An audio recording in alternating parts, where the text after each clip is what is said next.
ஹல்லேலூயா. ஆண்டவரும் அருமை இரட்சகருமாய் இருக்கிற இயேசு கிறிஸ்துவின் நாமத்தினாலே மறுபடியும் இந்த வீடியோ மூலமாக உங்களை சந்திக்கிறதிலே மிகுந்த மகிழ்ச்சி அடைகிறேன். ஆமென். ஹல்லேலூயா. ஆண்டவருக்கு மகிமை உண்டாகட்டும். எனக்கு அன்பான கர்த்தருடைய பிள்ளைகளே, ஸ்தோத்திரம். எல்லாரும் பரிசுத்த வேதாகமத்தை நீங்கள் எடுத்துக் கொள்ளுங்கள். மறுபடியுமாக நாம் கொஞ்ச நேரம் கர்த்தருடைய வசனத்தை நாம் தியானிக்க போகிறோம். மத்தேயு 6வது அதிகாரம் 22, 23 ஆகிய வசனங்கள் இப்படியாய் சொல்லுகிறது. கண்ணானது சரீரத்தின் விளக்காய் இருக்கிறது. உன் கண் தெளிவாய் இருந்தால் உன் சரீரம் முழுவதும் வெளிச்சமாயிருக்கும். உன் கண் கெட்டதாயிருந்தால் உன் சரீரம் முழுவதும் இருளாயிருக்கும் என்ற வசனத்தை அடிப்படையாக கொண்டுதான் நாம் கடந்த சில வாரங்களாக கர்த்தருடைய வசனத்தை நாம் தியானித்துக் கொண்டிருக்கிறோம். ஆகவே எனக்கு அன்பான கர்த்தருடைய பிள்ளைகளே, இன்றைக்கும் சில காரியங்களை குறித்து நாம் தியானிக்க போகிறோம். நன்றாக கவனியுங்கள். மனுஷன் பார்க்கும் பார்வை, பிசாசு பார்க்கும் பார்வை, தேவன் பார்க்கும் பார்வை, இந்த 3 காரியங்களை மையமாக கொண்டு நாம் தியானிக்கிறோம். மனுஷன் பார்க்கும் பார்வை, பிசாசு பார்க்கும் பார்வை, இவைகளை குறித்து நாம் சில வாரங்களுக்கு முன்பதாக கொஞ்சம் மேலோட்டமாகவே நாம் தியானித்தோம். இந்த நாளிலே கூட தேவன் பார்க்கும் பார்வை. ஆமென் சொல்லுங்க. இந்த தலைப்பின் கீழாகத்தான் நாம் தியானிக்க போகிறோம். தேவன் பார்க்கும் பார்வை, இது தெய்வீக பார்வை. நீங்கள் நன்றாக கவனிக்கணும். தேவன் என்ற வார்த்தைக்கு எபிரேய வார்த்தை ஏலோஹிம் என்பதாகும். இது பன்மையை குறிக்கும் சொல். தேவன் விரும்பியிருந்தால் ஒருமையை குறிக்கும் ஏலோஹா என்ற சொல்லை அவர் பயன்படுத்தியிருக்கலாம். ஆனால் தேவன் என்ற சொல்லை ஏன் அவர் பயன்படுத்துகிறார்? ஏலோகிம் என்பதற்கு அது பன்மையை குறிக்கும் சொல். தேவன் பிரித்துவ தேவனாக இருக்கிறார், திரியேக தேவனாக இருக்கிறார். 1 யோவான் 5:7 சொல்லுகிறது போல, பரலோகத்தில் சாட்சியிடுகிறவர்கள் 3 பிதா, வார்த்தை, பரிசுத்த ஆவி என்பவர்களே. இம்மூவரும் ஒன்றாயிருக்கிறார்கள் என்பதாக வேதம் சொல்லுகிறது. யோவான் 14:26 கூட என்ன சொல்லுகிறது? என் நாமத்தினாலே பிதா அனுப்ப போகிற பரிசுத்த ஆவியாகிய தேற்றரவாளனே எல்லாவற்றையும் உங்களுக்கு போதித்து நான் உங்களுக்கு சொன்ன எல்லாவற்றையும் உங்களுக்கு நினைப்பூட்டுவார் என்று இயேசு சொன்னார். எனக்கு அன்பான கர்த்தருடைய பிள்ளைகளே, சில வாரங்களுக்கு முன்பதாக தேவன் எப்படிப்பட்டவர் என்று சொல்லி நாம் தியானித்தோம்.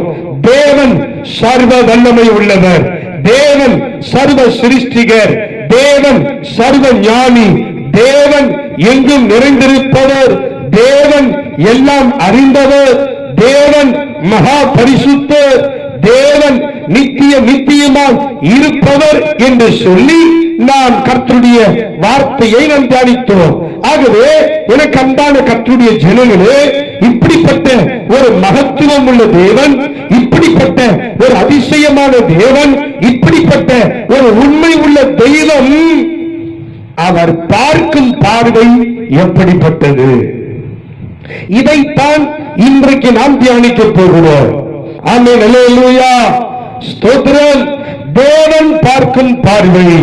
மல்கியா தீர்க்கதரிசி எழுதிய 2வது அதிகாரம் 15வது வசனம் இப்படியாய் சொல்லுகிறது.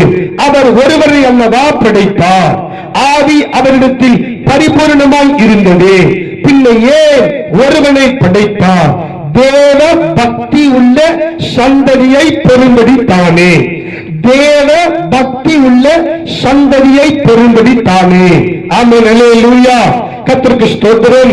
ஆதியாகமம் 1வது அதிகாரம் 26 முதல் 28 வரை நீங்கள் வாசித்து பார்த்தால், பின்பு தேவன் நமது சாயலாகவும் நமது ரூபத்தின்படியையும் மனுஷனை உண்டாக்குவோமாக, அவர்கள் சமுத்திரத்து மச்சங்களையும் ஆகாயத்து பறவைகளையும் மிருக ஜீவன்களையும் பூமி அனைத்தையும் பூமியின் மேல் ஊரும் பிராணிகளையும் ஆளக்கடவர்கள் என்றார்.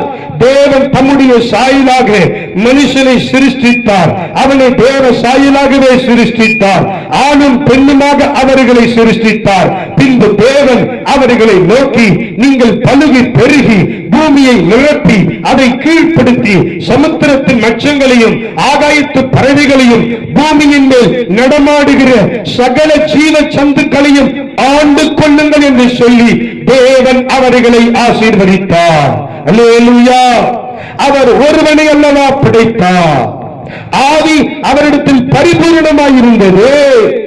ஏன் ஒருவனை படைத்தார்? தேவ பக்தி உள்ள சந்ததியை பெரும்படித்தானே. ஆமென். கர்த்தருக்கு ஸ்தோத்திரம். எனக்கு அன்பான கர்த்தருடைய ஜனங்களே, நீங்கள் நன்றாக கவனியுங்கள்.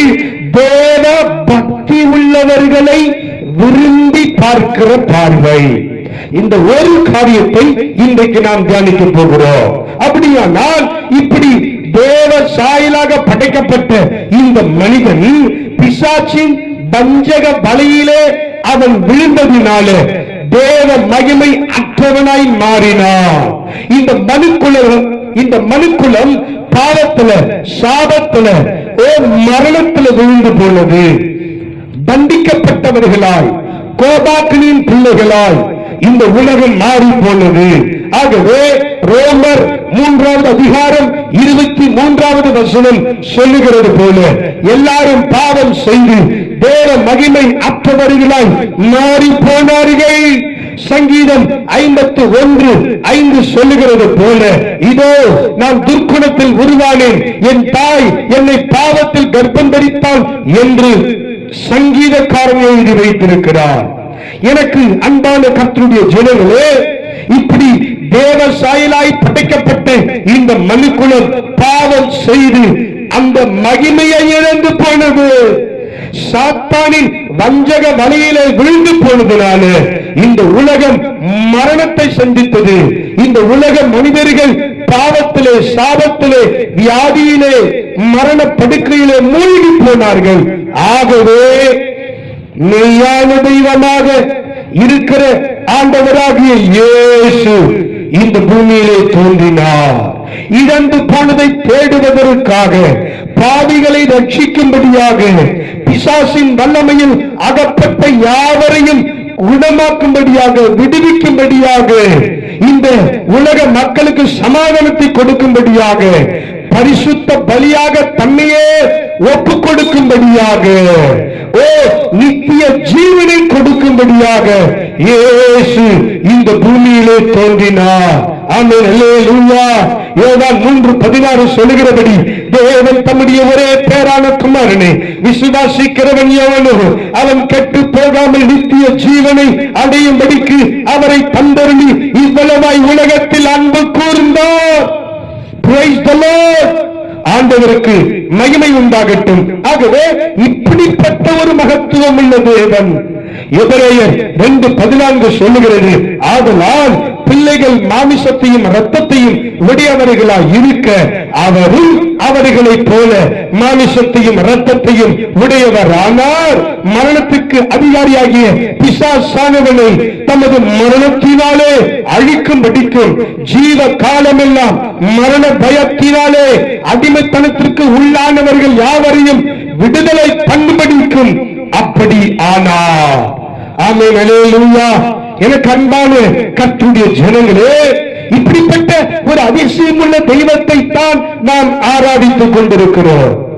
கொலோசையர் 2:14-15 சொல்லுகிறது, நமக்கு எதிரடியாகவும் கட்டளைகளால் நமக்கு விரோதமாகவும் இருந்த கையெழுத்தை குலைத்து அதை நடுவில் இராதபடிக்கு எதிர்த்து சிலுவையின் மேல் ஆணி அடித்து துரைத்தனங்களையும் அதிகாரங்களையும் உரிந்து கொண்டு வெளியரங்கமான கோலமாக்கி அவைகளின் மேல் சிலுவையிலே வெற்றி சிறந்தார். ஆமென். அல்லேலூயா. ஆகவே இயேசு கிறிஸ்துவின் இரத்தம் சகல பாவங்களையும் நீக்கி நம்மை சுத்திகரிக்கிறது. இந்த உலகத்தில் உள்ள எல்லா மக்களையும் மீட்டெடுக்கும்படியாக இயேசுவின் ரத்தம் சிந்தப்பட்டது. அது விலையேறப்பெற்ற ரத்தம், அது பரிசுத்த ரத்தம். ஆகவே வேத வசனங்களின்படி, வேதத்தின் தீர்க்க தரிசனங்களின்படி, வேத சத்தியத்தின்படி இயேசுவானவர் இந்த பூமிக்கே வந்தார். அல்லேலூயா.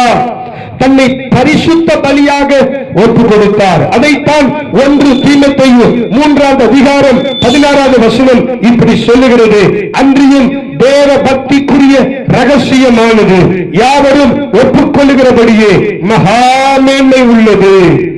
தேவன் மாமிசத்திலே வெளிப்பட்டார், ஆவியிலே நீதி உள்ளவர் என்று விளங்கப்பட்டார், தேவ தூதர்களால் காணப்பட்டார், பிரஜாதிகளிடத்தில் பிரசங்கிக்கப்பட்டார், உலகத்திலே விசுவாசிக்கப்பட்டார், மகிமையிலே ஏறெடுத்துக் கொள்ளப்பட்டார்.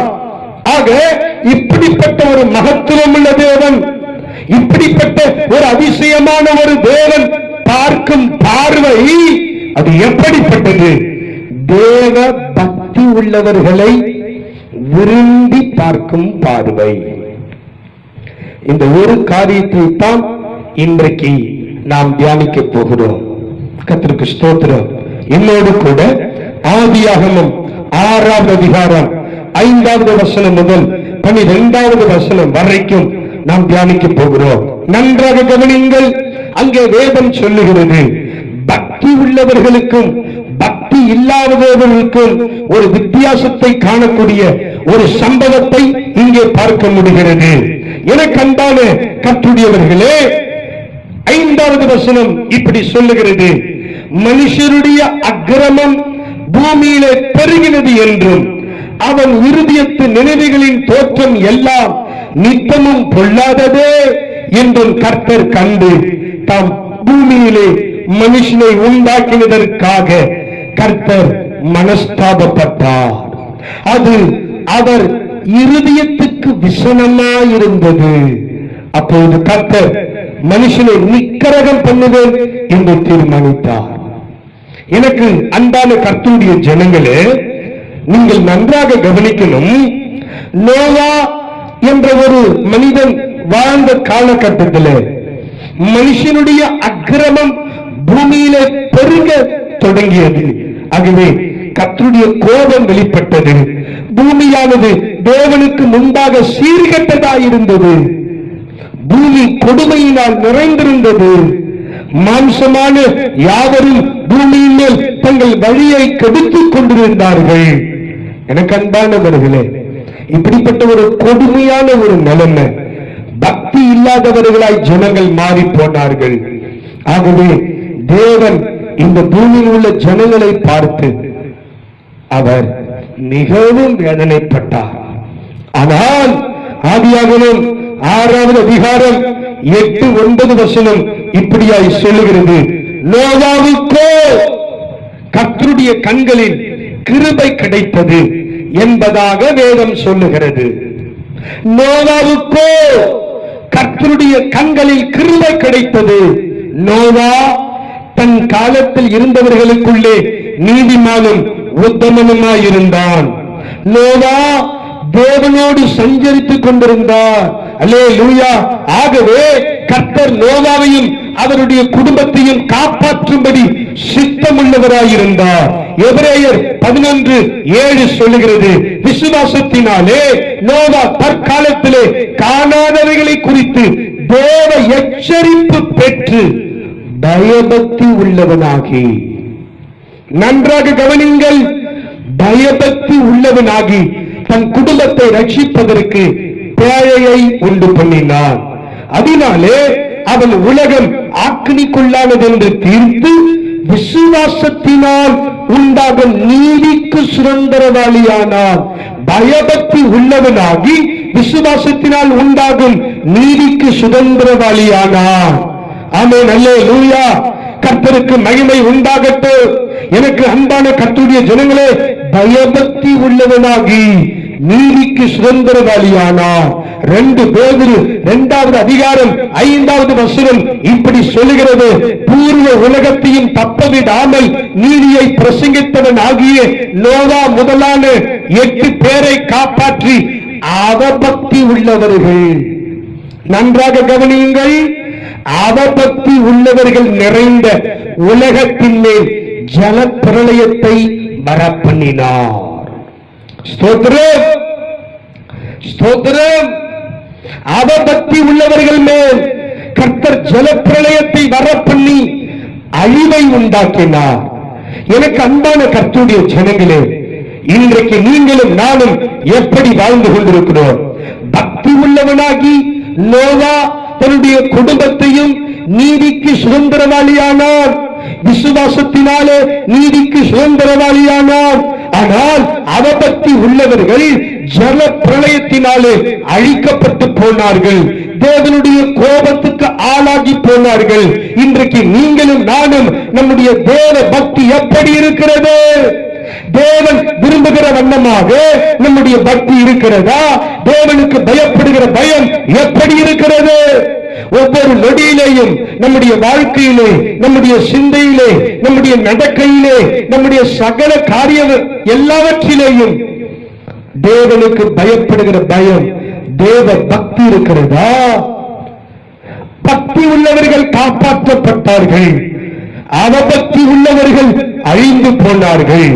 ஆகவேதான் வேதம் சொல்லுகிறது, மத்தேயு 24:37 முதல் 39 வரைக்கும் வாசித்து பாருங்கள். நோவாவின் காலத்தில் எப்படி நடந்ததோ அப்படியே மனுஷகுமாரன் வரும் காலத்திலும் நடக்கும்.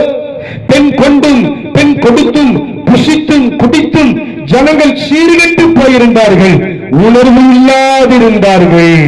அப்படியே இந்த கடைசி நாட்களிலேயும் நடக்கும் என்று இயேசு கிறிஸ்துவால் தீர்க்க தரிசனமாய் சொல்லப்பட்ட வார்த்தையை கவனித்திருக்கிறீர்களோ? கர்த்தருக்கு ஸ்தோத்திரம். எசேக்கியேல் 36:9 சொல்லுகிறது, நான் உங்கள் பட்சத்தில் இருந்து உங்களை கண்ணோக்குவேன், நீங்கள் பண்படுத்தப்பட்டு விதைக்கப்படுவீர்கள். கர்த்தருக்கு ஸ்தோத்திரம். ஆகவே பக்தி உள்ளவர்கள் காப்பாற்றப்பட்டார்கள், அவபக்தி உள்ளவர்கள் அழிந்து போனார்கள். நீங்களும் நானும் நம்முடைய தெய்வீக பக்தி எப்படி இருக்கிறது என்பதை யோசித்து பார்க்க வேண்டும், சிந்தித்து பார்க்க வேண்டும், ஆராய்ந்து பார்க்க வேண்டும், பரிசோதித்து பார்க்க வேண்டும். ஆமென் சொல்லுங்க. ஹல்லேலூயா. கர்த்தருக்கு மகிமை உண்டாகட்டும். எனக்கு அன்பான கர்த்தருடைய ஜனங்களே, ஸ்தோத்திரம். இரண்டாவதாக சோதோம் குமோரா பட்டணத்தை குறித்து வேதம் சொல்லுகிறது. யூதா 1வது அதிகாரம் 7வது வசனம் இப்படியாய் சொல்லுகிறது, அப்படியே சோதோம் குமோரா பட்டணத்தார்களும் அவைகளை சூழ்ந்த பட்டணத்தார்களும் அவர்களை போல் விபச்சாரம் பண்ணி அந்நிய மாமிசத்தை தொடர்ந்து நித்திய அக்கினியை அடைந்து திருஷ்டாந்தமாக வைக்கப்பட்டிருக்கிறார்கள் என்பதாக வசனம் சொல்லுகிறது. ஆதியாகமம் 19:13 நாங்கள் இந்த ஸ்தலத்தை அழிக்கப் போகிறோம், இவர்கள் கூக்குரல், இவர்களுடைய பாவம் கர்த்தருடைய சமூகத்தில் பெரிதாயிருக்கிறது, இதை அழிக்க கர்த்தர் எங்களை அனுப்பினார் என்பதாக வேதம் சொல்லுகிறது. ஆகவே 24வது வசனத்திலே கர்த்தரால் வானத்திலிருந்து கந்தகத்தையும் அக்னியையும் வருஷிக்க பண்ணி ஜனங்கள் அழிக்கப்பட்டார்கள். பயபக்தி இல்லாதவர்கள், ஏனெனில் நமது தேவனுடைய கிருபையை காம விகாரத்துக்கு ஏதுவாக புரட்டி ஒன்றான ஆண்டவராகிய தேவனையும் நம்முடைய கர்த்தராகிய இயேசு கிறிஸ்துவையும் மறுதலிக்கிற பக்தியற்றவர்களாகிய சிலர் பக்க வழியாய் நுழைந்திருக்கிறார்கள், அவர்கள் இந்த ஆக்கினிக்குள்ளாவார்கள் என்று பூர்வத்திலே எழுதியிருக்கிறது. இப்படிப்பட்ட கடைசி நாட்களிலே நாம் வாழ்ந்து கொண்டிருக்கிறோம். சோதோம் குமாரா பட்டணம் பாவத்திலே, சாபத்திலே, தேவனுடைய கோபத்திலே மூழ்கி போனதினாலே, அக்னியினாலே, கந்தகத்தினாலே அழிக்கப்பட்டு போனார்கள். பக்தி இல்லாதவர்கள் அழிக்கப்பட்டு போனார்கள். நீங்களும் நானும் இந்த கடைசி நாட்களிலேயும் நாம் ஜாக்கிரதையாக இருக்கணும். நம்முடைய கர்த்தராகிய இயேசு கிறிஸ்துவையும் மறுதலிக்கிற பக்தியற்றவர்களாகிய சிலர் பக்க வழியாய் நுழைந்து கொண்டிருக்கிற காலம். இந்த காலத்துல நீங்களும் நானும் எப்படி இருக்கிறோம்? கர்த்தருக்கு பயப்படுகிற பயம், தெய்வீக பயம், தேவ பக்தி எப்படி இருக்கிறது? நன்றாக கவனியுங்கள். ஸ்தோத்திரம். 2 பேதுரு 2வது அதிகாரம் 6வது வசனம் முதல் நீங்கள் வாசித்து பாருங்கள். சோதம் குமரா என்னும் பட்டணங்களையும் சாம்பலாக்கி கவிழ்த்து போட்டு அக்னிக்குள்ளாக தீர்த்து பிற்காலத்திலே அவபக்தியாய் நடப்பவர்களுக்கு அவைகளை திருஷ்டாந்தமாய் வைத்து, எப்படி அவபக்தியாய் நடப்பவர்களுக்கு பிற்காலத்திலே இதை திருஷ்டாந்தமாய் வைத்து அக்கிரமக்காரருக்குள் வாசமாய் இருக்கையில் அவர்களுடைய காம விகார நடக்கையால் வருத்தப்பட்டு நாள்தோறும் அவர்களுடைய அக்கிரம கிரியைகளை கண்டு கேட்டு நீதியுள்ள தன்னுடைய இருதயத்தில் பாதிக்கப்பட்ட நீதிமானாகிய லோத்துவை அவர் ரட்சித்திருக்க என்று வேதம் சொல்லுகிறது. அல்லேலூயா. நீதிமானாகிய லோத்தும் அவன் குடும்பமும் காப்பாற்றப்பட்டதை நீங்கள் வேதத்திலே வாசிக்கலாம். 2 பேதுரு 2வது அதிகாரம் 9வது வசனம் இப்படி சொல்லுகிறது. கர்த்தர் தேவ பக்தி உள்ளவர்களை சோதனை நின்று ரட்சிக்கவும் அக்கிரமக்காரரை ஆக்கினிக்குள்ளானவர்களாக நியாய தீர்ப்பு நாளுக்கு வைக்கவும் அறிந்திருக்கிறார். ஆகவே உங்களுடைய தேவ பக்தி எப்படி இருக்கிறது? எனக்கு அன்பான கர்த்தருடைய ஜனங்களே, தேவ பக்தி எப்படி இருக்கிறது?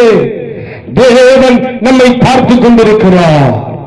ஸ்தோத்திரம். அவபக்தி உள்ளவர்களை கர்த்தர் அழித்து போட்டார். பக்தி உள்ளவர்கள் காப்பாற்றப்பட்டார்கள். பக்தி உள்ளவர்களுக்காக தேவன் எதையும் செய்வார். பக்தி உள்ளவர்களுக்காக தேவன் வழக்காடுவார். பக்தி உள்ளவர்களுக்காக ஆதியாகமம் முதல் வெளிப்படுத்துகிற விசேஷம் வரைக்கும் நீங்கள் வாசித்து பாருங்கள். தேவன் எதையும் செய்வார். ஆமென் சொல்லுங்க. கர்த்தருடைய நாமத்துக்கு மகிமை உண்டாகட்டும்.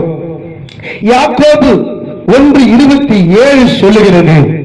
என்ன சொல்லுகிறது?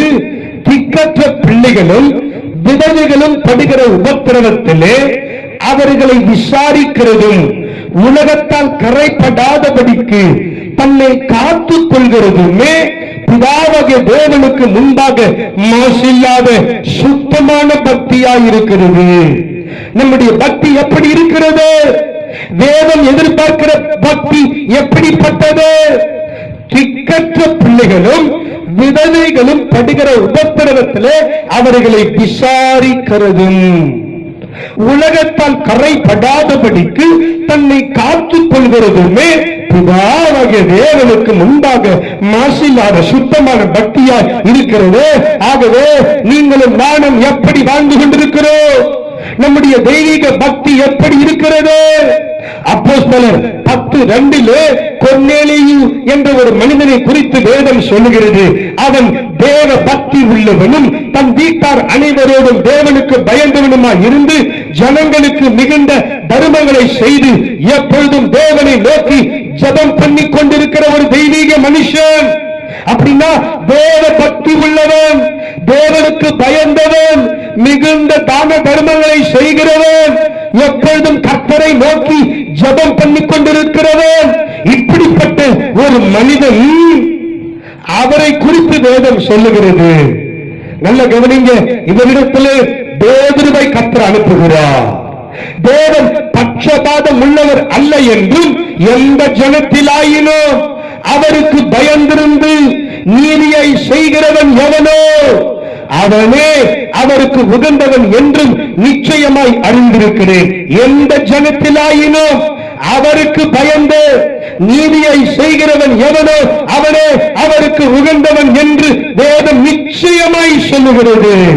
ஆகவே இந்த தேவ பக்தி உள்ள ஒரு மனிதனை கொண்டு அநேகருக்கு பிரயோஜனம் ஆகும்படி, பரிசுத்த ஆவியினாலே அநேக ஜனங்கள் நிரம்பும்படி ஞானஸ்நானம் எடுத்துக் கொள்ளும்படி, மெய்யான தெய்வம் இயேசு என்ற உண்மையை புரிந்து கொள்ளும்படி இந்த மனிதனை கொண்டு கர்த்தர் பயன்படுத்தினார். தேவ பக்தி உள்ளவர்கள் அநேகருக்கு பிரயோஜனமாய் இருப்பார்கள். இன்றைக்கு நீங்களும் நானும் எப்படி இருக்கிறோம்? நம்முடைய தேவ பக்தி எப்படி இருக்கிறது? நம்முடைய வேதம் சொல்லுகிற உபதேசத்திலே, சத்தியத்திலே ஒவ்வொரு வார்த்தையும் ஒவ்வொரு வாழ்க்கையும் இருக்கிறதா? கர்த்தருக்கு ஸ்தோத்திரம். தேவ பக்தி உள்ளவர்களை கர்த்தர் அநேகருக்கு பிரயோஜனமாய் மாற்றுகிறார். யோனா தீர்க்கதரிசி தன்னை அறிமுகப்படுத்துகிறார். 1:9 சொல்லுகிறது. யோனா 1:9. யோனா கிட்ட கேட்கிறாங்க, யோனா உன் பேர் என்ன? நீ யாரு? நீ எங்கிருந்து வந்திருக்கிற? உன் ஊர் எது அப்படின்னு கேட்கும்போது அவர் சொல்றாரு, சமுத்திரத்தையும் பூமியையும் உண்டாக்கின பரலோகத்தின் தேவனாகிய கர்த்தரிடத்தில் பயபக்தி உள்ளவன் என்பதாக அவர் தன்னை அறிமுகப்படுத்துகிறார். எனக்கு அன்பான கர்த்தருடைய ஜனமே, நம்முடைய அடையாளமே தேவ பக்தி தான். அவர் சொல்றாரு, பரலோகத்தின் தேவனாகிய கர்த்தரிடத்தில் பயபக்தி உள்ளவன். ஆமென். Praise the Lord. அப்ப நீங்களும் நானும் இப்படி சொல்ல முடியுமா? இப்படிப்பட்ட தில்லு நமக்கு இருக்கிறதா? சோத்ரே. லூக்கா 2ஆம் அதிகாரம் 25வது வசனம் இப்படியாய் சொல்லுகிறது. அப்பொழுது சிமியோன் என்னும் பெயர் கொண்ட ஒரு மனுஷன் எருசலேமில் இருந்தான். அவன் நீதியும் தேவ பக்தி உள்ளவன் ஆயும் இஸ்ரவேலின் ஆறுதல் வர காத்திருக்கிறவன் ஆயும் இருந்தான். அவன் மேல் பரிசுத்த ஆவி இருந்தது. நன்றாக கவனிங்கள். சிமியோன் தேவ பக்தி உள்ள ஒரு மனிதர். பக்தி உள்ளவர்களை குறித்து தேவன் ஒரு திட்டம் வைத்திருக்கிறார். உங்களை குறித்து தேவன் ஒரு திட்டம் வைத்திருக்கிறார். வசனத்தின்படி வாழ்கிறவர்களை குறித்து, உபதேசத்தின்படி, சட்ட திட்டங்களின்படி வாழ்கிறவர்களை குறித்து, பரிசுத்த வேதாகமத்தின்படி நடக்கிறவர்களை குறித்து தேவன் ஒரு திட்டம் வைத்திருக்கிறார். இந்த சிமியே கிறிஸ்துவை காணும் முன்னே மரிக்க மாட்டான் என்று பரிசுத்த ஆவியினாலே இந்த சிமியோனுக்கு உரைக்கப்பட்டிருந்தது. ஆகவே இயேசு கிறிஸ்துவை இவர் கண்ட உடனே பிரஜாதிகளுக்கு பிரசங்கிக்கிற ஒளியாகவும் உம்முடைய ஜனமாகிய இஸ்ரவேலுக்கு மகிமையாகவும் தேவரீர் சகல ஜனங்களுக்கு முன்பாக ஆயத்தம் பண்ணின உம்முடைய ரட்சணியத்தை என் கண்கள் கண்டதே என்று சொல்லுகிறார். அல்லேலூயா, அல்லேலூயா. உம்முடைய ரட்சணியத்தை என் கண்கள் கண்டதே என்று சொல்லுகிறார். எனக்கு அன்பான கர்த்தருடைய ஜனங்களே, நீங்கள் நன்றாக கவனிக்கணும். பக்தி உள்ளவர்களை குறித்து ஒரு திட்டம் வைத்திருக்கிறார். ஆமென். உங்களை குறித்து தேவன் ஒரு திட்டம் வைத்திருக்கிறார், ஒரு நோக்கம் வைத்திருக்கிறார். ஆமென் சொல்லுங்க. ஹல்லேலூயா. கர்த்தருக்கு ஸ்தோத்திரம். அப்போஸ்தலர் 22ஆம் அதிகாரம் 12வது வசனம் இப்படியாய் சொல்லுகிறது. அப்போது வேத பிரமாணத்தின்படியே பக்தி உள்ளவனும் அங்கே குடியிருக்கிற சகல யூதராலும் நல்லவன் என்று சாட்சி பெற்றவனும் ஆகிய அனனியா என்னும் ஒருவன் இருந்தார். வேதம் அனனியாவை குறித்து எப்படி சாட்சி சொல்கிறது? பக்தி உள்ளவன், சாட்சி பெற்றவன். அது எப்படி? சகல யூதராலும் சாட்சி பெற்றவன் என்பதாக வேதம் சொல்லுகிறது. எனக்கு அன்பான கர்த்தருடைய ஜனங்களே, இப்படிப்பட்ட பக்தி, இப்படிப்பட்ட சாட்சி உள்ள ஜீவியம் நமக்குள் இருக்கிறதா? யோசித்து பார்ப்போம், சிந்தித்து பார்ப்போம். வேத வசனத்துக்கு நம்மை ஒப்புக் கொடுப்போம். கர்த்தர் அதை விரும்புகிறார். காரணம், தேவ பக்தி உள்ளவர்களை விரும்பி பார்க்கிற பார்வை. தேவனுடைய பார்வை எப்படிப்பட்டது? தேவ பக்தி உள்ளவர்களை விரும்பி பார்க்கிற பார்வை. ஆமென் சொல்லுங்க. ஹல்லேலூயா. ஸ்தோத்திரம். தீத்து 2ஆவது அதிகாரம் 14வது வசனம் இப்படியாய் சொல்லுகிறது. அவர் நம்மை சகல அக்கிரமங்களில் நின்று மீட்டுக் கொண்டு தமக்குரிய சொந்த ஜனங்களாகவும் நற்கிரியைகளை செய்ய பக்தி வைராகியம் உள்ளவர்கள் ஆகவும் நம்மை சுத்திகரிக்கும்படி நமக்காக தம்மை தாமே ஒப்பு கொடுத்திருக்கிறார் என்பதாக வேதம் சொல்லுகிறது. அல்லேலூயா.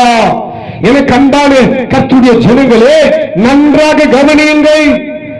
பக்தி வைராகியம் உடையவர்களாய் நீங்கள் சங்கீதம் 69:9 வாசித்து பாருங்கள். உங்களுடைய வீட்டை குறித்து உண்டான பக்தி வைராகியம் என்னை பட்சித்தது என்று சங்கீதக்காரனால் தீர்க்க தரிசனமாக சொல்லப்பட்ட இயேசுவை குறித்து சொல்லப்பட்ட வார்த்தை யோவான் 2வது அதிகாரம் 14 முதல் 17வது வசனம் வரைக்கும் வாசித்து பாருங்கள். அங்கே நிறைவேறுகிறது. இயேசு தேவாலயத்திற்கு வந்தபோது ஆடுகள், மாடுகள், புறா விற்கிறவர்கள் இவர்கள் எல்லாவற்றையும் பார்த்தார். காசுக்காரர் உட்கார்ந்திருக்கிறதை கண்டு சாட்டை எடுத்து கர்த்தர் அடித்தார். ஆடுகள், மாடுகள், புறாக்கள் விற்கிறவர்களை விரட்டி அடித்தார். என் பிதாவின் வீட்டை வியாபார வீடாக்காதிருங்கள் என்று சொல்லி தம்முடைய பக்தி வைராக்கியத்தை இயேசு காண்பித்தார். தேவ ஆலயமாய் இருக்கிற நீங்களும் நானும் இன்றைக்கு எப்படி இருக்கிறோம்? தேவனுக்கு உண்மையாய், நீதியாய், பரிசுத்தமாய் வாழ்கிறோமா? அவருடைய வசனத்தின்படி வாழ நம்மை ஒப்பு கொடுத்திருக்கிறோமா? தேவனுக்கு பயப்படுகிற பயம் நம்முடைய இருதயத்தில் இருக்கிறதா?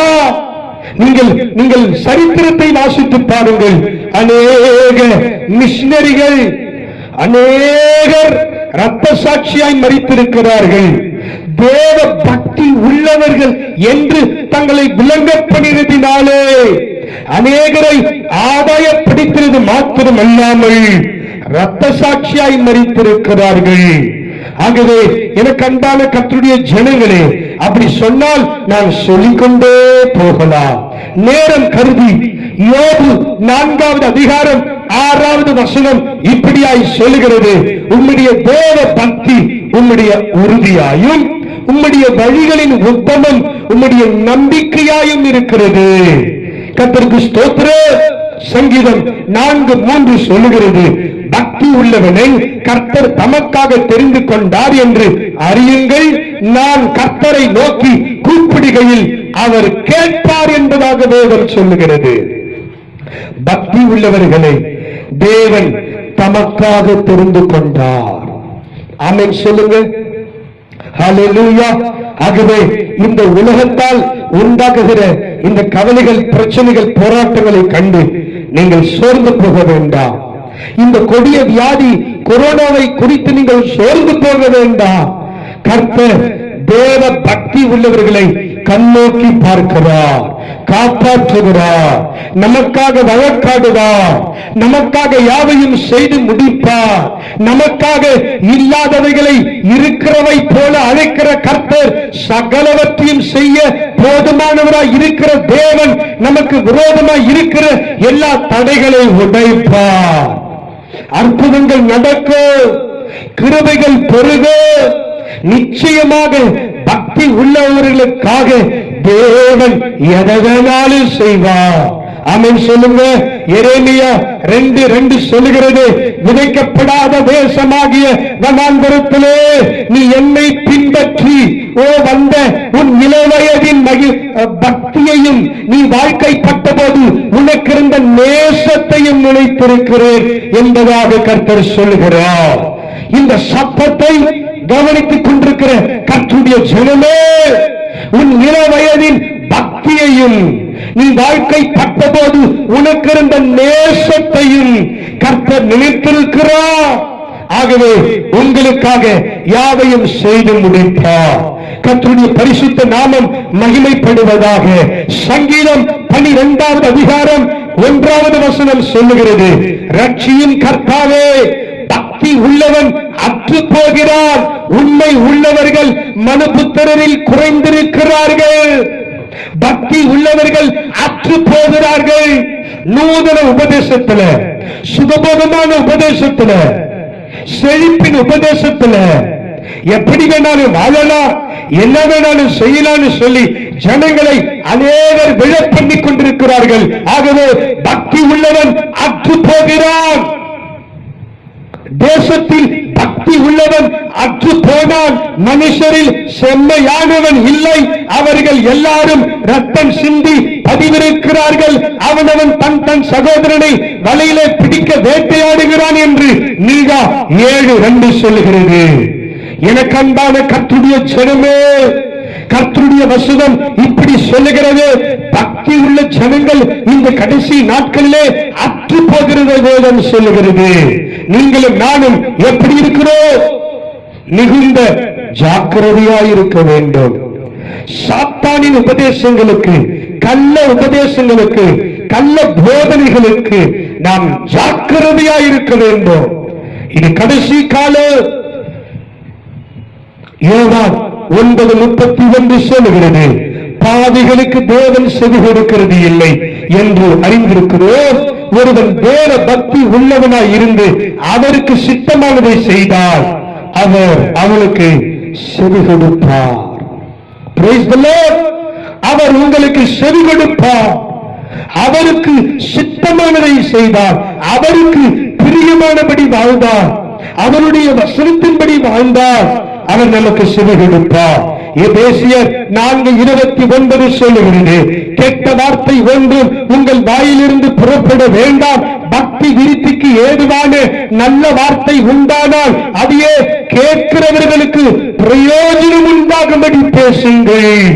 1 கொரிந்தியர் 10:23 சொல்லுகிறது, எல்லாவற்றையும் அனுபவிக்க எனக்கு அதிகாரம் உண்டு, ஆகிலும் எல்லாம் தகுதியாய் இராது. எல்லாவற்றையும் அனுபவிக்க எனக்கு அதிகாரம் உண்டு, ஆகிலும் எல்லாம் பக்தி விருத்தியை உண்டாக்காது. சபையே, ஜனமே கவனியுங்கள். எல்லாம் நமக்கு பக்தி விருத்தியை உண்டாக்காது, எல்லாம் தகுதியாய் இராது. ஆகவே கர்த்தருக்கு பிரியமானது இன்னதென்று பகுத்தறிந்து அதிலே நடக்கும்படி நம்மை ஒப்புக் கொடுப்போம். தேவ பக்தியிலே வைராக்கியம் உள்ளவர்களாய் நம்மை நிலைநிறுத்திக் கொள்ளுவோம். இது கடைசி காலம். இது கடைசி காலம். 2 தீமோத்தேயு 3:12 சொல்லுகிறது, அன்றியும் கிறிஸ்து இயேசுவுக்குள் தேவ பக்தியாய் நடக்க மனதாய் இருக்கிற யாவரும் துன்பப்படுவார்கள். உலகத்தில் உபத்திரவம் உண்டு, திடன் கொள்ளுங்கள். இயேசு உலகத்தை ஜெயித்தார், நீங்களும் நானும் உலகத்தை ஜெயிப்போம். ஆமென் சொல்லுங்க. ஸ்தோத்திரம். இக்காலத்து பாடுகள் இனி வருகிற மகிமைக்கு ஒப்பிடத்தக்கவைகள் அல்ல என்று வேதம் சொல்லுகிறது. அது சீக்கிரத்தில் நீங்கும் இந்த லேசான உபத்திரவம். ஆமென் சொல்லுங்க. எப்படிப்பட்ட உபத்திரவங்களாய் இருந்தாலும் அதிலே கிறிஸ்துவை மகிமைப்படுத்த வேண்டும். கிறிஸ்துவின் உபதேசத்திலே உறுதியாய் நிலைநிற்க வேண்டும். சாட்சி உள்ள ஜீவியம் ஜீவிக்க வேண்டும். துன்பங்கள் வரும், ஆனால் அவைகள் எல்லாம் சீக்கிரத்திலே ஒழிந்து போகும். இப்படிப்பட்ட உபத்திரவங்களை, துன்பங்களை, பாடுகளை ஜெயிப்பதற்கு தேவன் நம்மோடு கூட இருந்து நமக்கு பலத்தை, சத்துவத்தை, ஞானத்தை, தைரியத்தை கொடுப்பார். அப்போஸ்தலர் 20:32 சொல்லுகிறது, இப்பொழுதும் சகோதரரே, நீங்கள் பக்தி விருத்தி அடையவும் பரிசுத்தமாக்கப்பட்ட அனைவருக்குள்ளும் உங்களுக்கு சுதந்திரத்தை கொடுக்கவும் வல்லவராயிருக்கிற தேவனுக்கும் அவருடைய கிருபை உள்ள வசனத்துக்கும் உங்களை ஒப்புக் கொடுக்கிறேன் என்பதாக வசனம் சொல்லுகிறது. 1 பேதுரு 4:8 சொல்லுகிறது, நீதிமானே ரட்சிக்கப்படுவது அரிதானால் பக்தி இல்லாதவனும் பாவியும் எங்கே நிற்பார். ஆகவே எனக்கு அன்பான கர்த்தருடைய ஜனங்களே, நீங்கள் கற்று நிச்சயித்துக் கொண்டவைகளில் நிலைத்திருங்கள். நம் கடைசி நாட்களிலே வாழ்ந்து கொண்டிருக்கிறோம். தேவனுடைய பார்வை எப்படிப்பட்டது? அவர் தேவ பக்தி உள்ளவர்களை விரும்பி பார்க்கும் பார்வை. ஆமென் சொல்லுங்க. ஆகவே நீங்களும் நானும் ரொம்ப கவனமாய் இருக்கிறோம். இந்த கடைசி நாட்களிலே பக்தி உள்ளவர்களை கர்த்தர் கண்ணோக்கி கொண்டிருக்கிறார். நம்முடைய பக்தியை, நம்முடைய வைராக்கியத்தை அதிகப்படுத்துங்கள். ஒவ்வொரு நாளும் இன்னும் கர்த்தருடைய வசனத்திலே நாம் வாழ்வதற்கு நம்மை ஒப்புக் கொடுப்போம். சாட்சி உள்ளவர்களாய் ஜீவிப்போம். கர்த்தருக்கு பயப்படுகிற பயத்தை இருதயத்திலே வைப்போம். சிந்தையிலே வைப்போம். கர்த்தர் நமக்கு உதவி செய்வாராக. எல்லோரும் கண்களை மூடி நாம் ஜெபிக்கலாமா? நல்ல பிதாவே, இந்த வேலைக்காக நாங்கள் உம்மை ஸ்தோத்திரிக்கிறோம். ஆண்டவரே, தேவ பக்தி உள்ளவர்களாக எங்களை நிலைநிறுத்தும்படி கர்த்தர் எங்களுக்கு இரக்கம் பாராட்டும். எல்லாவற்றையும் கரத்தில் ஒப்புக் கொடுக்கிறோம். இயேசுவின் நாமத்தில் ஜெபிக்கிறோம் எங்கள் ஜீவனுள்ள நல்ல பிதாவே. ஆமென், ஆமென்.